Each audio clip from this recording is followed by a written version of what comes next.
Joe,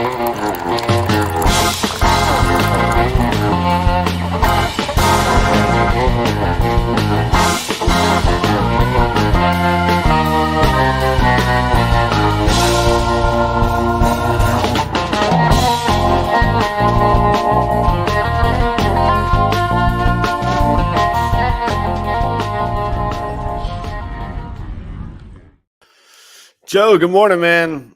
Hey, man, what's up? What's up? We're catching the business already. 2 minutes late. We get we get little demerits on our HR reports from the chat. Oh boy, watch out. Yeah. Sorry, I think that's my fault. I had some connectivity issues. Let's say. What's that annoying corporate thing? Like if you're 5 minutes early, you're on time. If you're on time, you're late. And if you're late, you're fired or some dumb. Remember that crap? Yeah, that doesn't work, right? So what's up, man? How's your week? The week was good. A little bit hectic, but just the way I like it. This has been a good week of getting caught up around the shop. August was a really hectic month. It was good. Lots of shows. I did 3 shows, traveled a bunch, blah, blah, blah. I've talked about it. So this was the week of kind of catching up. And actually it was part of why the topic today came up of I had a few moments of what am I doing? Some of this can get overwhelming. There's almost 200 snakes in here. And here I am still with, my spreadsheets and, this one eats this. And I know this snake so well, and it likes it this way. And it's just silly. And, anyway, so it got me thinking on some things, and then other comments from other people and experiences. And then I thought about experiences in the restaurants and in my career and blah, blah, blah. So today's episode popped up from it, but I should give this disclaimer for this episode. As with most episodes, I do these shows because first and foremost, I need to hear this stuff. So it's not me lecturing like I have all the answers. This show is a whole lot about me just looking myself in the face going, dude, come on, get with it. So it's a good week. We went and saw, took Kelly and Charlie, and we went and saw Wait, Don't Tell Me in live person. Oh, yeah. That's right. How was that? It's a really, really good show. I have to tell you, as good as the radio show is, the live version is way better. It's about 2.5 hours. Oh yeah. They edit it down. And I listened back to it, and it was almost oh no, I've seen behind the curtain. I was like, they left out so much, it was gold. So, and they leave out good stuff. Oh yeah. So one of Bobcat Goldthwait was one of the panelists, the guy from the Police Academy movies and whatnot. Thank God he doesn't still talk like that. But man, he was worth the price of admission alone. But nobody's gonna know what I'm talking about because I'm not a comedian and I'm not nearly as funny. Yeah. But he has pet ducks, 2 or 3 or 4. I don't know how many ducks. He's got a few ducks, not like a duck farm, not like I have snakes. He's just got ducks that are pets. Okay. And the whole night was running theme of duck jokes, talking about ducks, sneaking his ducks into the 4 seasons, ex-wives that were tattooed on his arm that are now covered up with duck tattoos, just the whole night. And then you get to the radio version, and I listen back to the show. Not one singular nothing about the ducks. And I was like, what? It was hilarious. It made the show. And anyway, so it was fun. It was a good evening. We went out to, another cool thing. We went out to this cool restaurant. It's called Hell's Kitchen, and it's not the Gordon Ramsay show nonsense or anything to do with Gordon Ramsay. So it's this cool local restaurant. And one of the cool things is the owners that started it retired whatever years ago, left the whole company to the employees, completely employee owned, all 100% co-op style. so that was a cool concept. I thought that was really neat of them. And then the other cool thing, this is getting really obscure and nerdy, but I think we have an obscure and nerdy audience. There's a book called Fear and Loathing in Las Vegas, Hunter S. Thompson. And there was a really distinctive author that actually artist that drew the pictures and illustrated that book and did the cover and all of that. Yeah. Partnered with that artist, that all that artwork is in that restaurant. The whole theme is that guy. Oh, whoa. Art. Yeah. And I regret that I don't know his name. Somebody will know it and somebody will call me out for being so ignorant. But I think they wrote, I never read the book. I just saw the movie once. Yeah. And I think he's like a character in the movie. He is. Yeah. Yeah. So it's this really distinctive, art touch. It's you literally walk downstairs. So it's got this underground feel. It was a cool thing. So we went to Hell's Kitchen first, and then we walked over to the theater, had a good night, and had a really fun time, just downtown. And just downtowns at night can be a little bit gritty. It was cool. I enjoyed it. Yeah, it was pretty cool. And now downtown, that's downtown Minneapolis. That was Minneapolis. Now St. Paul is really gritty. I would enjoy St. Paul is like a punk rock show at night. Minneapolis, maybe a classic, maybe a Stone show at night. Yeah, indie at night. Yeah, okay, there you go. So Minneapolis, and so it's a good downtown, right? I mean, it's very cool. Yeah. And it feels like a big city. It feels like city. I remember being driving, there's no rules here. Just get the job done. Get going. Get where you're going. Do you know where, what's what would you if you saw this, the cityscape, what would you recognize? What's the main thing that you would recognize in Minneapolis? Well, a hint for everybody, just remember that the river that flows through the town is the Mississippi. I once asked what this river in downtown is, and it's the Mississippi. You're going to want to know that when you. What are you talking about? I don't know. I had no idea. I don't know that. I didn't know that. Yeah, I don't know. There's some notable buildings, but it's a big city. It's clearly there. One of the things that's really neat, if you're not from the Midwest or a cold climate, they have all these skyways. All the buildings are interconnected. You could get all around downtown in the wintertime without ever stepping outside at all. That's pretty cool. It's pretty cool. Yeah. Nice, man. That's cool. So that was your one thing. I think we'll leave it there. I had it was exciting. It's a nice night out into the end of the city, and it was to celebrate Kelly's birthday. So oh, sweet. Yeah, it was nice. It was a good night out. It was I don't know about you all, but for myself, I like looking forward to things, and part of the reason that I was really excited to move to Minneapolis or this area was to have sort of the suburban, almost rural, small town feel that we have right now, and have the joys of the city and the scene and the clubs and the music and the art and the culture of the big city, right? And it's all right there. It's all within 35, 40 minutes of each other. So has the humidity broke? It's been a nice crisp mid to upper 70s. Yeah, it's been beautiful. Real nice. Yeah, no more of this 120 heat from that corn. Oh my god. The corn, yeah, the corn's sweat. Corn sweats. The corn sweats. Yeesh. I had a case of corn sweats a few years ago, and it was after I ate 8 corn cobs. So I had the corn sweats. It was bad. That's a joke. It's a joke. Yeah. Okay. So there's two. Sorry, I'm going to let go of this Minnesota thing in just a second. My first trip to Minnesota, there were two things. One was I was out with my future soon-to-be family because I hadn't married Kelly yet. And I asked what river that was, and that was a first strike against Adam.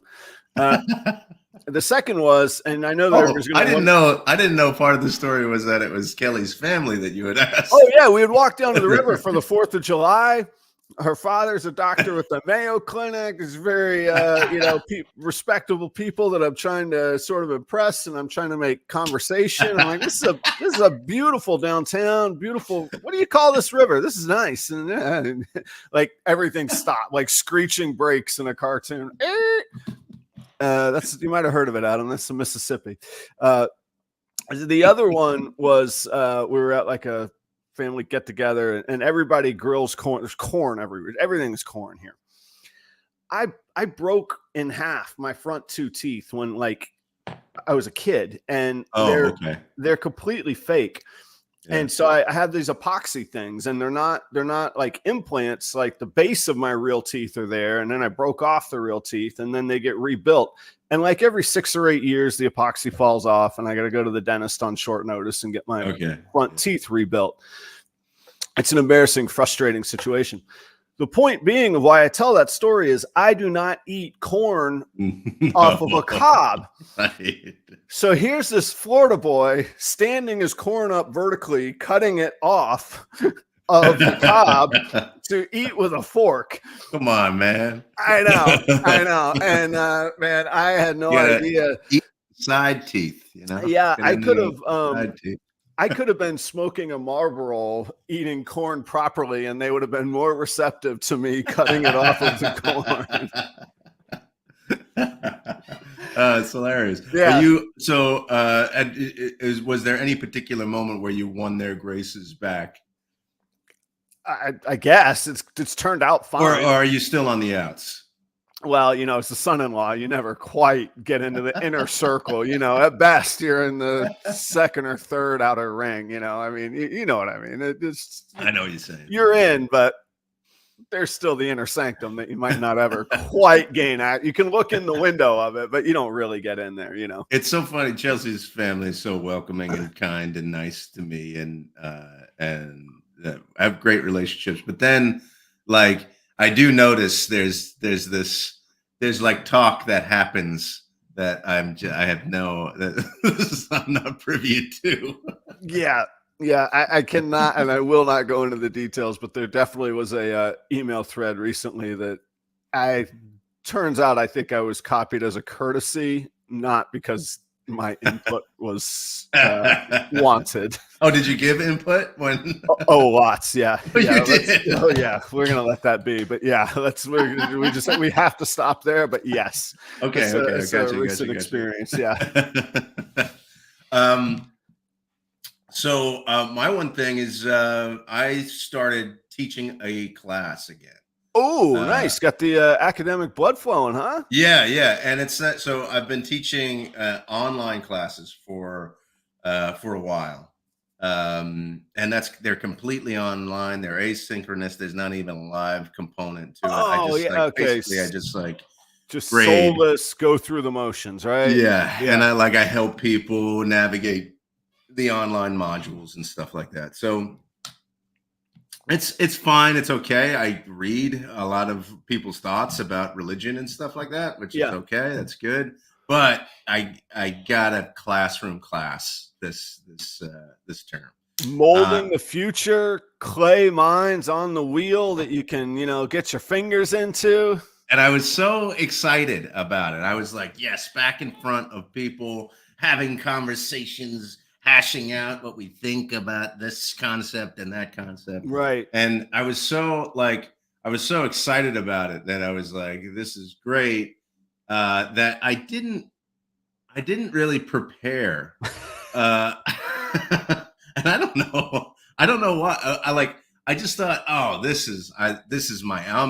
going to be in my element now.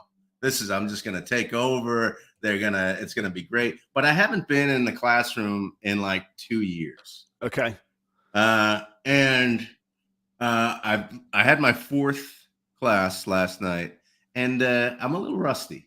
Okay. Like I used to and I really try to make my classes really click and really make them like people get up, move around the room. I have activities that we do, and it's just the first 3 weeks it wasn't hitting. It just wasn't hitting. I wasn't finding like the right things to say. I wasn't remembering certain terms that had always been Yeah, at okay. the tip of my tongue. So I'm like, I don't know what to do. And then it finally hit last night. So last night, it's every Wednesday night. And it finally clicked last night. And last night's class was fantastic. It was great. Excellent. I Excellent. loved So you it. It feel was like you're so back fun. in the groove and I think you're so. on. Yeah. Okay. All right. I think so. That's a So, good feeling though. And especially like, not just like, radio banter or whatever we call this show. Like being in like your happy, confident place, feeling fulfilled is pretty good. And I think anybody who chooses to teach generally enjoys that. Or if you have other avenues of earning money, which I think you do in the tax world or in the accounting world or in your professional career. So A, good for you for going to teach, but B, like, yeah, get to that place where you're like, yeah, I got my stride. I got my, it's almost like, I imagine there's nights when I'm on stage, when I was playing with the band, like they call it like flow. Like you're not thinking about your next step. You're doing it. And it's this mental flow. It's almost like driving. Like most of us now as seasoned drivers, I don't think we go, well, decelerate and brake into the apex of the curve. And as you start to straighten out, you'll accelerate again. You don't think those things, you just do them because you're in tune and you're dialed in and hopefully not, texting on a phone or whatever. So yeah, I know what you mean. And when that isn't happening, there's like a struggle and you're focusing on other things rather than just being in that flow. Yeah. Like last night was the first time I wasn't like checking the clock. I wasn't struggling for words. And when it got to the end of the class, I was like, that's the end of the class. That was a good class. I can't believe what time it is. And not only that, some of the students were like, oh, it's already the end of the class. Yeah, like, they got there too. So you got the engagement. Some of it. Yeah, so, I mean, you're not going to win everybody. Yeah, but you got to, like, what's your percentage? Like, is it 50% if they're like you're feeling good if you hit with 50%, 75%? Where do you generally like, because like you say, you're always going to have the turds that are just like, you're like, all right, look, dude, if you're just going to show up, fine, but don't disrupt or whatever. Yeah, like 70%, I would say. 75 a little too high, but 70%. If there's 70% participation in the class where people are actively saying things, and that's a lot of what I do is like, I'll ask questions. Like even with our material, I go, okay, what did you learn from the reading? We've got, and then that will spark discussion and it'll spark like things that I want to say and things that we need to touch about the topics. Right. That's one part of the class. And so they need to be engaged.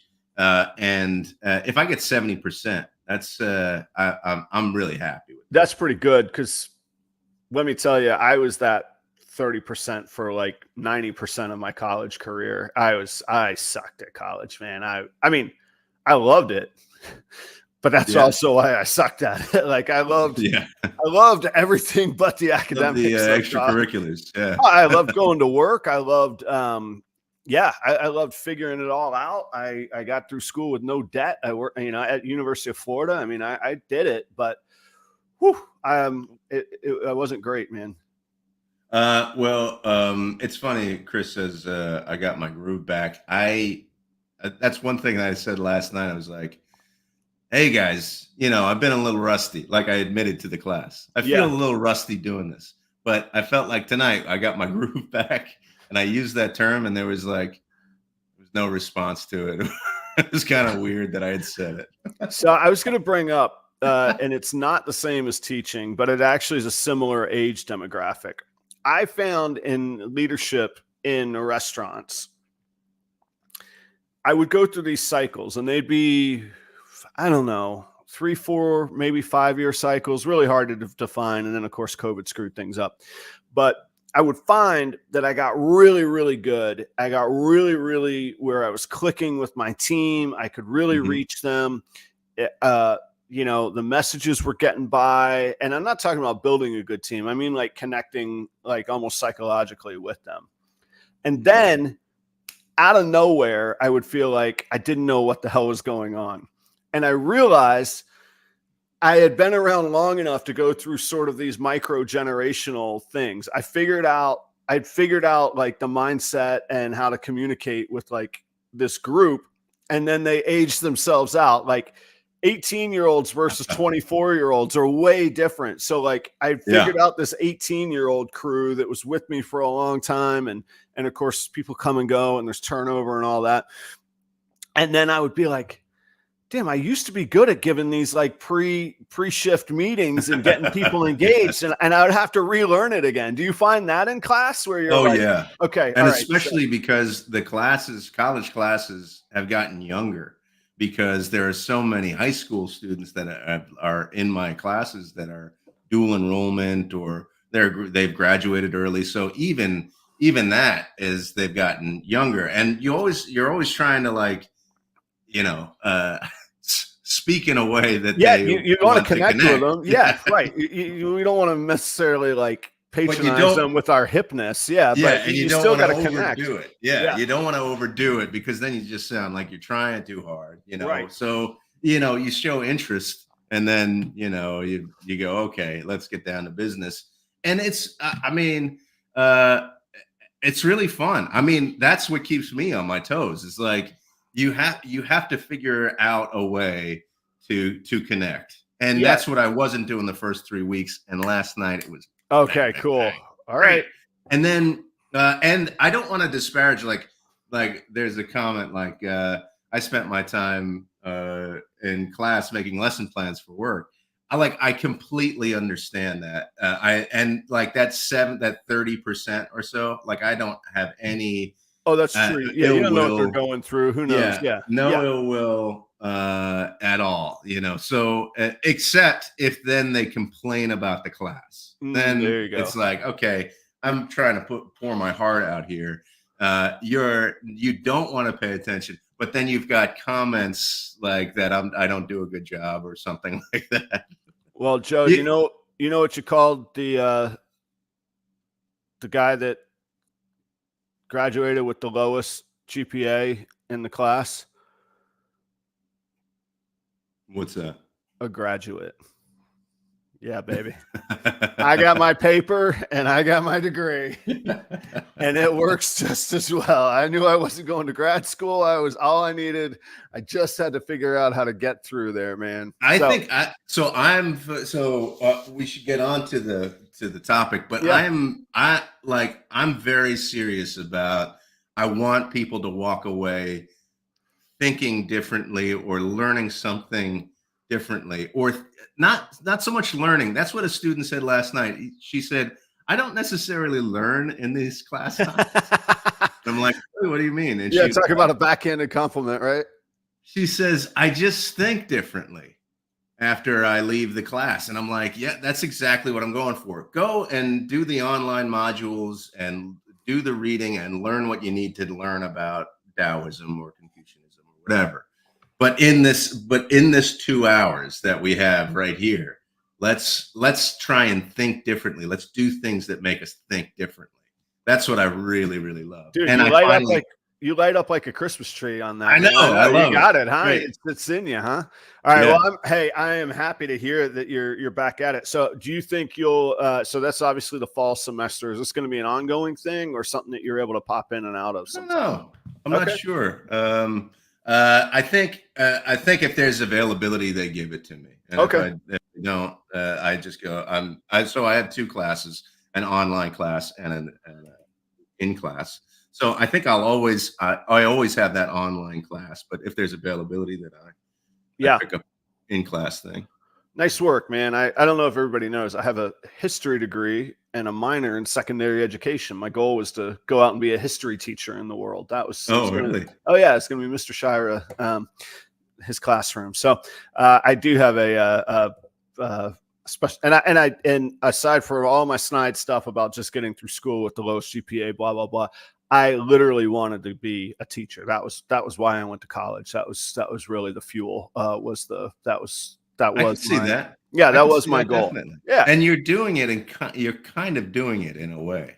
I find ways to fuel that. Yeah, I always thought it occurred to me one day that I could have a classroom of 80 students in the restaurant and we could make money. So it was kind of a win-win all around. So anyhow, okay. So today's topic, in my mind, I don't want to just commandeer things, but I'm excited about it. It's not so much the why don't we change? Why are we resistant to change? We've done that. We know that. We all know that. We've all heard that before. We hear it all the time. Well, you got to change from middle school to high school and blah, blah, blah.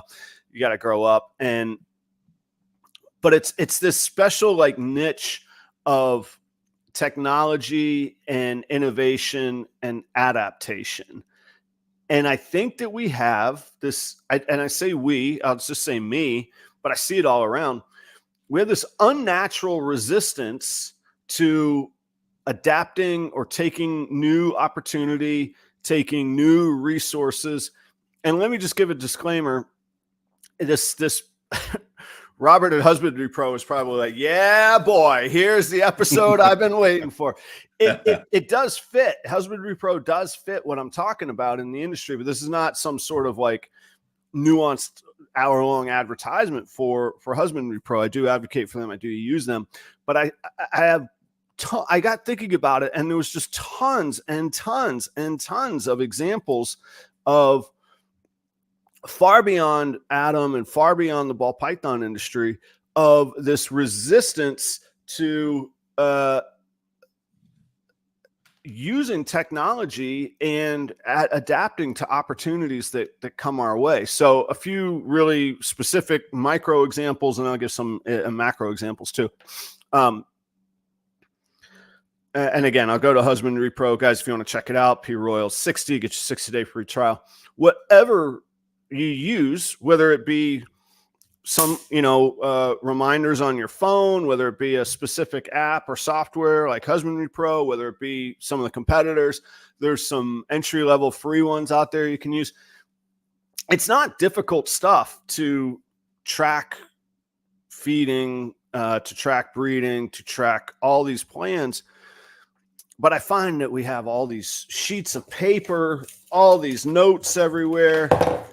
It's like, wait a minute, this could be organized better. And it's like I take pride in this, I want to say archaic, but this natural way of what I've learned in the past. And it's very easy to me to go, you can have it right here. And I do adopt that. I run my life on a series of reminders and checklists and all of that. But there's like, but I don't know. There's like this anxiety or unnatural, like, I don't need it. I'm good at what I do. I got it figured out. I'm good with it. And then I'm sitting here on Sunday night and I'm going through all my snakes going, I think this one needs a small. I think this one needs a medium. And then suddenly I'm playing with them. I'm thinking about pairings for the future. And suddenly it's 45 minutes of my time when I needed 3 minutes to make a quick list. And then in my mind, I'm like, if I would just program this in, this eats this and it eats every 2 weeks and it's this date, give me an answer.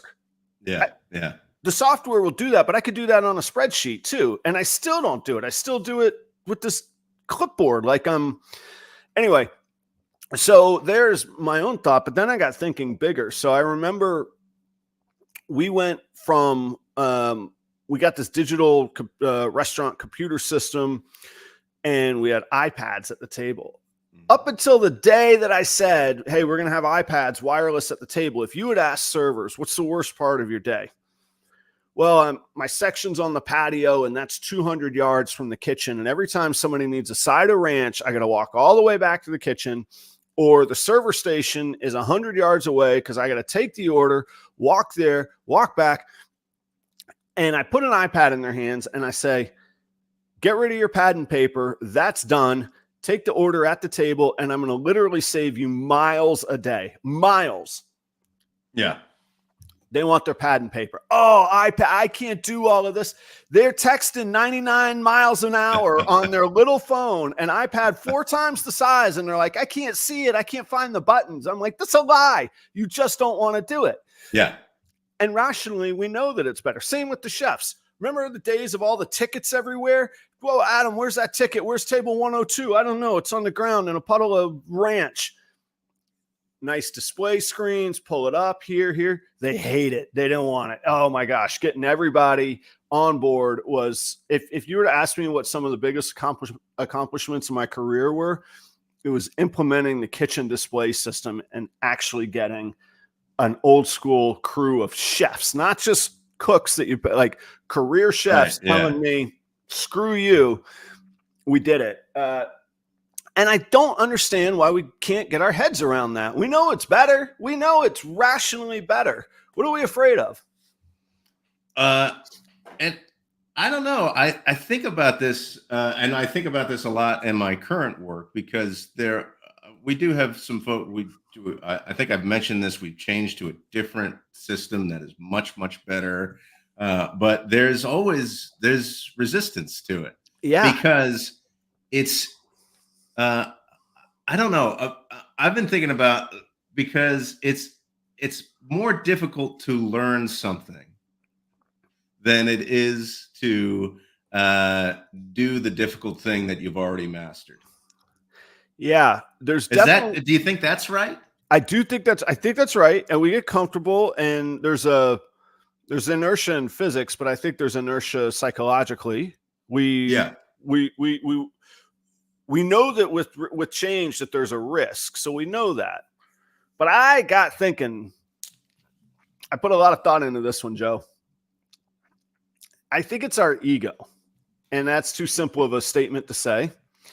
So here's what I really think, because I think about this a lot. I run into this in consulting. It's not just technology. Mm-hmm. I think that there's a component where we're good at what we do. Mm-hmm.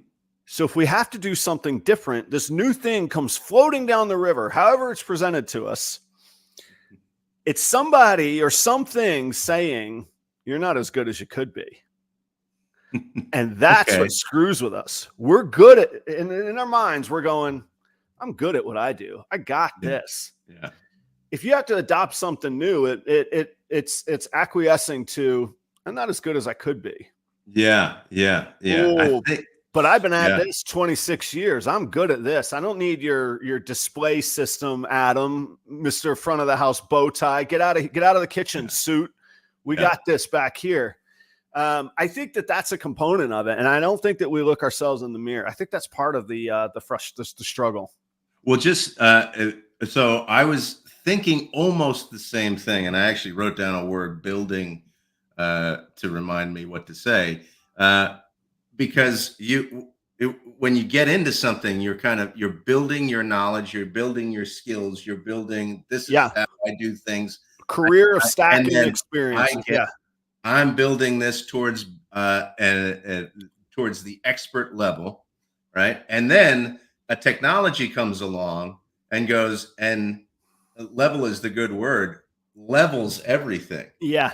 And goes, all of the things that you've built to get to your expert status, here's the, you don't actually need it. Yeah. Right. Everybody can do it now, because we've taken the expertise that has been built over time, and we've put it into a format that everybody can use. And then it's like a letting go of that expertise and learning this new way that everybody else can do it. And it makes you feel less special.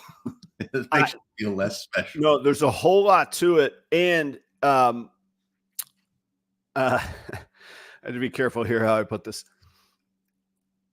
If we're busy, we're like important. I'm so busy. I got all this going on. Let me give you a really specific example, but this happens in this room too. So I'm a massive fan of checklists, and I would run restaurants on checklists, and my managers hated it. I had a page, but no checklist was longer. That was my rule. No checklist is longer than one page. So if it's longer than one page, it's a different task, and it needs to either be delegated or set up as a separate task.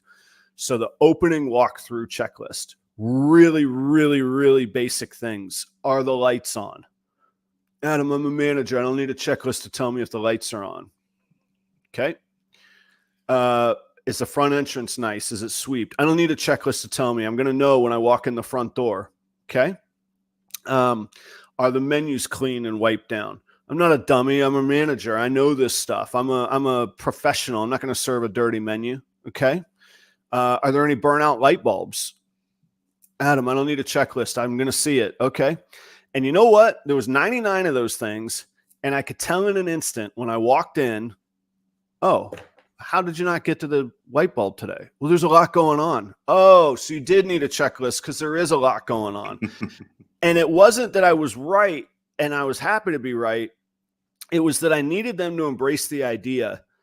The mundane stuff, I don't want cluttering up your brain. Put that on a checklist. Oh. The stuff that is hard, the stuff that is, hey, a flu virus just ran through our team that we're all out partying together last night. I got a real problem on my hands. That's what I want you taking up your time. Hey, we got a wonderful 50th anniversary for a couple that, this could be a most memorable moment in their life. Focus on that. Get your checklist done so that this little mundane stuff isn't cluttering up your mind. And that is the task stuff in this room that I need to apply that thinking to as well. I don't need to spend 45 minutes, coaxing out if my animal wants to eat a small or a medium. Get it programmed. You know what they eat, Adam. Don't mess with this crap. Yeah. Get in with your customers. Get in with marketing. Get in with hanging out with Joe. Hell, get on with all of it and go have dinner with your family instead of sitting there anxious on the couch eating your taco as fast as you can because you got to go fill out your damn spreadsheet. Like all of those things. Now, hang on a second, because I do want to kind of get back to like why people and leading people implementing change. But you said something in your description of why it would be good to kind of take 3 minutes instead of 45 minutes. You said, I started playing with them. Yeah. Like, do you not want to lose that time though? There's a certain amount of play that I think should be involved in your work. Okay, fair enough. There's a time and a place for that. I don't want that to be the byproduct of most of my tasks. Now, if we distilled that a little bit from play to physically interact with the animals, enjoy, embrace them, I flip this room twice a week. I see and hold every animal at least twice a week. So I have that built in. So fair point, but time and a place for that. Yeah. And I would say the same to chefs. I want them to be inspired. I don't want to be so owned and enslaved to a food cost target that I never let a chef experiment because it's a waste of ingredients and food cost. But Friday night at 6:30 is damn sure not the time to be experimenting. We need to do what we do. And we need to do that excellently in that moment. So let me ask you this then. You go like getting to a place where you know what you're doing in your profession is exhausting. It's a career. Yeah. It is. And you work so hard to get to a point where you can be content with the work that you do. You go in maybe not go in, but you go to work and you go, I know what I'm doing. And when you know what you're doing, you're sure of yourself. It makes you feel good. There's less stress. You just know how to do things and you've built towards that and you know how to do it. And it's just exhausting. It's exhausting to get to that point. And then when you get to that point, it's still work and it's still, it could be stressful and still could be hard, but at least you've gotten to a place where you go, I know how to do this. Yeah. And then there's this other thing that comes along and says, you need to learn this new way of doing things. Kind of what you were saying before. Right. But there's an element of being like, can't I just rest? It's so difficult, I think, to actually live and survive. And we're just all trying to survive and make money so that we can pay our bills. Yeah. Because that's so difficult. I think there's another reason why it's just like, please let me just rest in the knowledge that I know what I'm doing. And when you learn something, it's introduced to you, this new way of doing things. You immediately don't know what you're doing again. Yeah. So I think that's a part of it as well. It's like, oh, let us just rest. Let us just rest. Am I going to be good at doing this new way of doing things? Yeah, there's all those questions, but I would argue, and if we dig into it, I think I would argue it because I think I would win it. That's why you argue something. I would argue that culturally, that's what kicks businesses' asses. They're done when that mindset comes. And I hate to say that, but the ones that succeed are constantly changing, constantly evolving. And they have to. Let me give you this little bit of research I did made me feel way better about myself. Okay. So let's not feel that we're the lonely people in the room here. Woe is us. Because as big of a mistake as any of us have ever made, let's go through a couple things real quick. As late as the early 2000s, which at my age doesn't seem that long ago. I realize some people maybe weren't alive in the audience at that point. But there was this little company called Blockbuster Video. They were slaying it as late as the early 2000s. In my mind, Blockbuster was gone in like the 90s. No, into the early 2000s, still slaying it. They had an opportunity and were pitched, not just like an aggressive opportunity, like it was on their doorstep to buy a Netflix for $50 million. And they said, no. People prefer to come for the in-store rental experience. Why would you want to get a physical DVD in the mail? Yeah, Tyler says, and then Netflix came along. No, not that Netflix came along. They said, no, we don't want you, Netflix. Like, okay, so they're all right. Well, all right, that's fine, Adam. Blockbuster, that's everybody's business punching bag. We know. Oddly enough, Wayne Huizenga, owner of Blockbuster, member at that club I worked at in North Carolina. Kodak. Do you know who invented the digital camera? Kodak. Yeah. 1975. Invented the digital camera. Actually had success with it. 1975, digital camera. Actually had success with it. And they, turns out correctly, thought that it would cannibalize their film production business. Yeah. And they suppressed it. They threw it away. They knew it. They saw the future. They had it in-house. They created the future. And it still became a predictable thing. And by 2012, Kodak filed for bankruptcy. Okay. That's great, Adam. You're telling us these classic stories of the 70s.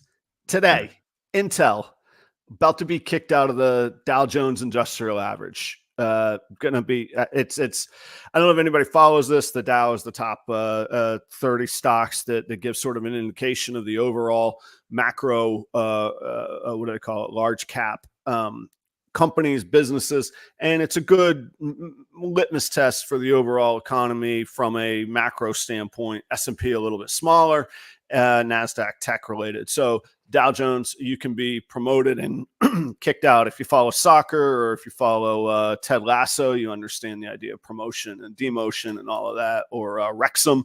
So you can be demoted out of it. But it's not common. These are only a couple happen a year generally. Intel, the chip maker of the chip maker, it'd be hard to even name another chip maker 2 years ago other than Intel. Now, Intel doesn't invest in AI, gets smoked. Intel is now dying a slow, painful death because they decided that they would, we're not all in. We don't really think this AI stuff is really where it's at. I think a lot of people I don't even know what the hell NVIDIA means, but we hear of it all the time. NVIDIA is the chip maker that is driving the AI revolution and is absolutely smoking Intel when Intel should have known this. Intel should have seen this. They had hesitancy in their own world, in today's world, to not do that. What the heck's going on? Yeah, those are great stories. I think I think I've mentioned this before. There's this there's these 8 steps of institutional change or transformational change. All right. And that was developed by this guy, John Cotter. And the first article that he wrote about these 8 things it was 8 reasons why transformational change fails in businesses. Okay. I think, and I think what it comes down to, what you're talking about, is the failure to hold on to a vision, is the failure to see the vision of, or to envision the future, and then to go and then to convince everybody in their organization, like, this is where we're going, because it's a threat. Like, it's ultimately a threat to people's livelihoods. To tell them in large companies like that, everything's going to change. Okay, so everything's going to change. Whenever there's a hint in a large company that something's going to change, people start to worry about their jobs and their livelihood and the way that they're going to live. Especially us dudes with the gray in our facial hairs. Yeah, right, we go. Right. Well, I can't start over. Whoa, Yeah. I know what I'm doing. Right. Whoa, you don't need this. Yeah, slow it down. Exactly. I'm your guy. This brain up here. Yeah. But if companies are able to envision a future with this new way of doing things and then communicate it, and that's the fourth step, communicate it by a power of 10, then you're already communicating it times by 10. This is the vision, this is the vision, this is the vision, and you're coming along with this. You are involved in this. You are doing this. That's what companies don't do, is they don't envision, create that vision. And then if they even have that vision, they don't communicate it to their employees in such a way where they feel invigorated by it. They don't communicate it enough so that employees go, yeah, let's do this. Let's keep going. Let's make this change. There's a fun culture that I've had a few times of getting to experience, and then other times I might not have experienced it, but it might have been going on. I might not have been like in the room where it was happening. Look, it's easy to pick on all these companies and what they missed out on, but every company misses out on something. It just happens that those were really massive screw ups and they become these iconic moments. Yeah. What we don't know, and we hear the evolutions and the things that work, but there's for every one that worked, there's 9 things that failed. And I think part of a great company culture, and that helps with what you're talking about, is a leader being able to look at the team and go, hang on, this isn't the end of the world. We tried these 4 things and they didn't work that well, but none of you lost your jobs. You're the right people for this. You got to come with me. You got to come with us together, because we could step back and we don't want to be Kodak and we don't want to be Blockbuster. So we have to have room to try. We have to have room to experiment. We have to have room to do stuff. And one aha moment that I like is, if it fails, you could still have your clipboard. You could still have your pen and paper. Oh, you're not even going to like risk the time to try it. Oh, you're going to hold on to that resentment. Like, so there was a great cultural shift at that last property that I still consult for. I love that property. But part of that identity is, hey, you're all safe, but we are going to do this different stuff. Yeah. And it may or may not happen, and you may or may not quit. That's on you. But I got your back, but we're going to go do this. And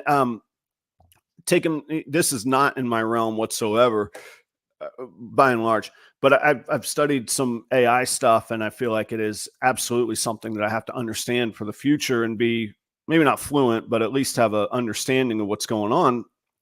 And I saw this great video. It's a marketing video. And the guy said, marketers are afraid that AI is going to take their job. And he said, the only marketers that AI is going to take their job are the marketers that don't incorporate AI into what they're doing. Yes, right. Take the AI and then put the beautiful human touch on it, but let the AI help you with your demographics research, help you with your idea seed starters. You're still the magic. You're still the final touch. Make it so that you're more efficient. If you can increase your efficiency by 20%, we would all say, hell yes, I'll take that. So why not take that and then be the guy that everybody goes, how are you getting all this work done? And you go, well, I told you it's AI. It's not going to take my job. I'm going to use it as a tool and make sure that it doesn't take my job. Right. So yeah. I thought that was an interesting angle. And I found it to be a refreshing mindset to say, I'm not threatened by this stuff. How am I going to put it to use? Right. You know? Yeah. Yeah. The caveman fire builder that used to come to your cave with 2 sticks now has a lighter. Well, he can go to 15 caves now instead of 2. Fine, take the light. He's not afraid of it. Yeah. I know that's a silly analogy of caveman. Yeah, no, you know what I'm saying. No, I mean, I'm gonna say a silly analogy right now too. I mean, I think, and I have religion on the brain, right? So Sure. It's one of those things like religions need to adapt and change. Like that's why they survive centuries, millennia, is because they adapt and change. Now, we don't see them adapt and change in our lifetime usually. That's interesting because they do. In our mind, we go, oh, this is a 2,000-year-old text. This is what it is. It doesn't change. But okay, so you're saying it does. Yeah, well, there's that core. There's the core, and a lot of religions, they go, this is our core. But then the actual practice of religion, where it where it's actually done in the world or practiced in the world, that changes and it moves. And I think that balance between what a core is and the periphery, how it's practiced, these new ways of being and doing things.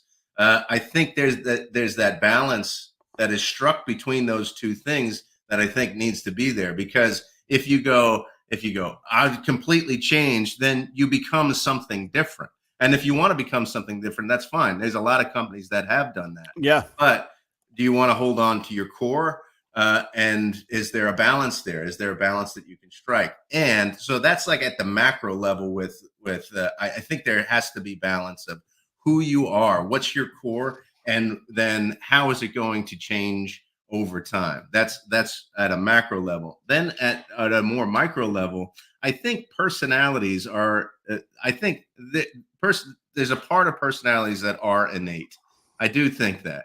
I think we're born with certain tendencies and preferences to be to have a certain type of personality. Yeah. Personalities. All due respect to our guy B.F. Skinner, but I think that we do have some innate things. We're not just pieces of clay, right? Right. This is more Carl Jung, right? Because I think there are some folks, and it's reinforced over time through nurture, that some folks that change is not their thing. And then there are some folks who thrive change. To be stationary is not good for them. Yeah. And you have these two types of people. Now, on their own, I think there's that could be a problem. You're always, if you're always about change, there's no core. And then if you don't have somebody in your life that's saying, hey, wait a second, is this, let's back it off. Let's stop changing for a little bit. Let's work on this thing. Yeah. I was going to ask you, like, how do we know? Okay, so we like Adam's point. We're going to be open to this technological advances and adaptation. Well, there's a bazillion of those. We're going to get overloaded and they're all going to fail. And Adam's going to be totally wrong because you can't do it all. And that speaks to what you're talking about. But say if you're a one-man show, what do you do?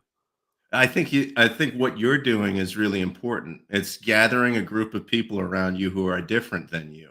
Oh, that's true. Nice. And that's what you're doing. You're kind of saying, you're inviting people into your business, and maybe they're not making money with you, but you're asking them, how do you do this? What are you doing? How are you thinking?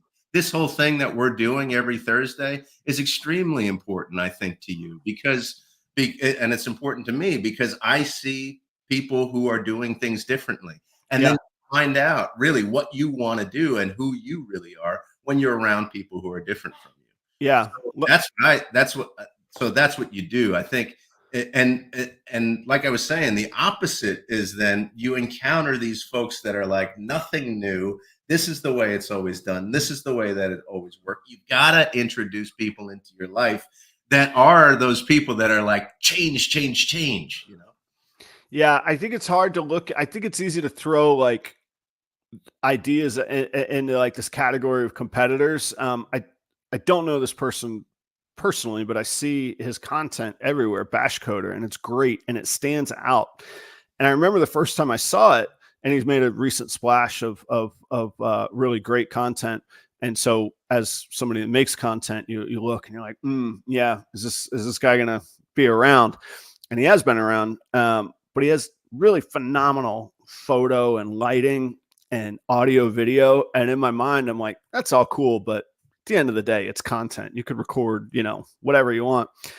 And then I find myself watching his videos just because the production is so good. And then I was like, and I'm gonna have to figure out how to hang with that. Like it sets a new standard where at first I'm like, good luck. And then I'm like, this is pretty good. I need to figure some of this out, So credit. And I wish I knew your name, and I need to meet you and hang out. I hope at Tinley. I think you'll be at Tinley. I hope we meet there. But and not only Bash Coder, not only everybody on the chat, but you have introduced partners to our show, which we should talk about. Yeah, that's true. But let me finish this one little thing. Okay, go.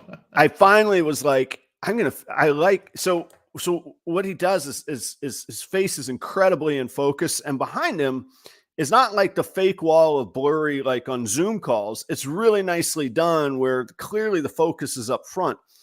And I finally was like, how do you do that? I got to learn what this is. And I can't explain it, but there's something called the focal point.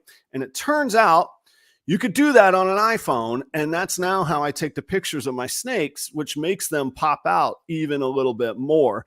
And so little things like that, where at first I'm like, I don't know. It suddenly becomes like, all right, I'm going to be inspired. Like, I better get on board with this. I'm going to get left in the dust. You know what I'm saying? So, Craig. Okay, perfect, Craig. So hopefully Craig is still listening. If not, you guys can tell him to come back and check it back out. Yeah. Cold-Blooded Cafe. I don't have a great bridge to technology with Cold-Blooded Cafe, other than you don't have to raise all your own rodents. You don't have to worry about rodents fighting back against your animals. They do have really big teeth and sharp little claws. You can buy them frozen. You can buy them in bulk. You can have them right there in your freezer, ready to go, and you need them to be there, and they're great quality. They raise all of their rats in-house. They're the only big house company. And I say big house, I guess everybody has a different definition of that, but they're the largest producer that raises all of their own rats in-house. And so you know what they've been fed. They're not coming from science labs where you don't know what you're putting into your snakes. And they're great people, great customers. And I actually have a shipment coming today. I do use their product. All of the people that I advertise for, I have some relationship with. I don't just take the highest bidder and say, let me just spit out all this. I am a user of Cold-Blooded Cafe. I love their product. Use the promo code PROPER11. You're going to get 11% off of one full order. You do have to sign in with your email to get that discount, but that's a pretty good amount of money when it comes to an average order from Cold-Blooded Cafe. I am working on a legacy discount where just for hanging out in Proper Royals, you'll always get a discount from them. So we're working on that, a little negotiation. I always have to make sure that it's right for the company, but I also want to do right for you guys as well for all the support. Also, we've been talking all day about increasing efficiency, tracking data, things that can save you time in your life. I had a real aha moment this week. You can go back to my Instagram reels and see it. Where Husbandry Pro not only had all my data, has all the information in one secure place where I can get it when I need it. Some of the features literally saved me probably 6 or 8 hours. I had blocked off a whole evening to update all of Morph Market, take all the pictures, move everything manually over, and boom, because it was in Husbandry Pro, because I was using a QR code in the app, my evening was free. I went and enjoyed my evening. I was blown away as the first time I'd done it. I just watched Shane's video from Small Town Exotics on how he uploads his animals from Husbandry Pro to Morph Market.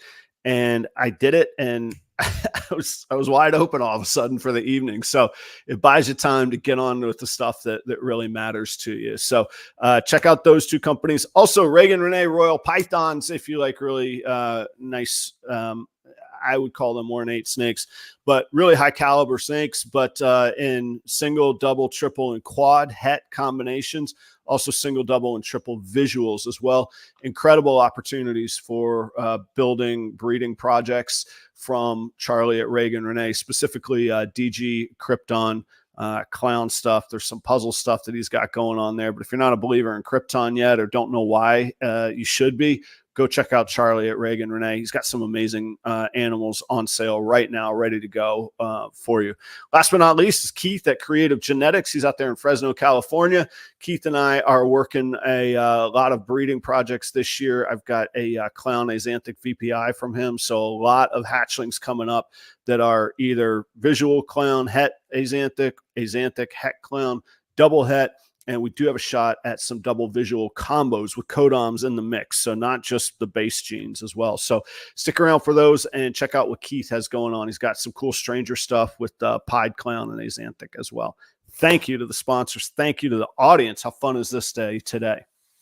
And just to wrap it up, I mean, Tyler says it really well. If you don't try something new, nothing will change and you won't get better. And I would even say in business, you'll fail. You've got to introduce new things, change, and make sure that you have that core, but you're keeping up and doing the necessary changes to get better. So let me give this disclaimer. I absolutely love very specific people in this audience that I know very well, and they've been very good friends and helpful. I think we got the next topic. Does everything have to be the biggest, baddest, best? Is good enough sometimes? Do I have to have the multi-$1,000 camera, the real camera, or is my little technology in here?